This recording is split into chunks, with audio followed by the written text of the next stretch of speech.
This is a stark example of a potential war crime perpetrated by Russian forces. An example the world has not yet seen: Russian soldiers shooting 2 civilians in the back. CNN obtained the surveillance video taken from this vehicle dealership that sits along the main highway to Kyiv. The video is from the beginning of the war, as Russians tried and failed to shell their way to the capital. The fight along this road was clearly fierce. But what happened outside this business was not a battle between soldiers or even soldiers and armed civilians. It was a cowardly, cold-blooded killing of unarmed men by Russian forces.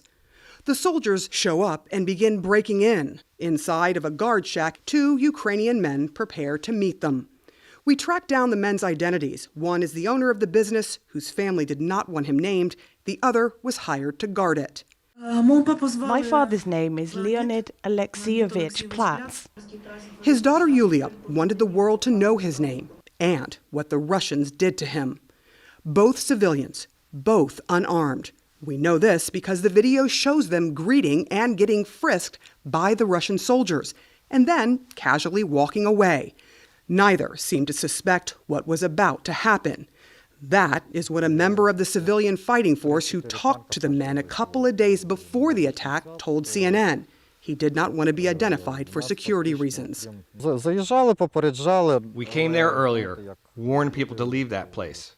We also hoped for the humanity of Russian soldiers. But unfortunately, they have no humanity. You see the 2 men walking in the shadows toward the camera. Behind them, the soldiers they were just talking to emerge. A few more steps, and their bodies drop to the ground. Dust shoots up from the bullets hitting the pavement. The soldiers have opened fire. Minutes later, the guard, Leonid, gets up, limping but alive.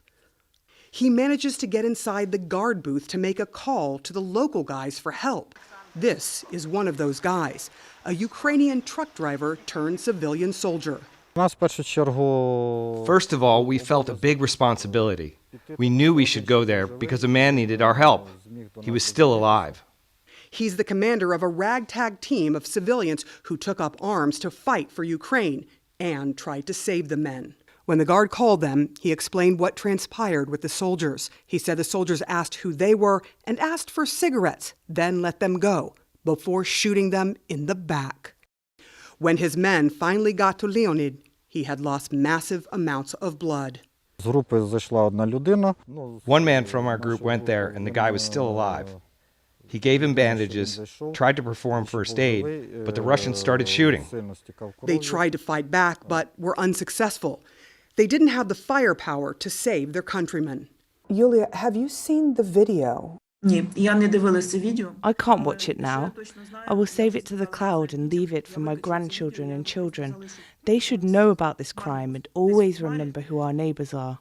Her neighbors to the north, these Russian soldiers, showed just how callous they are, drinking, toasting one another, and looting the place minutes after slaying the 2 men.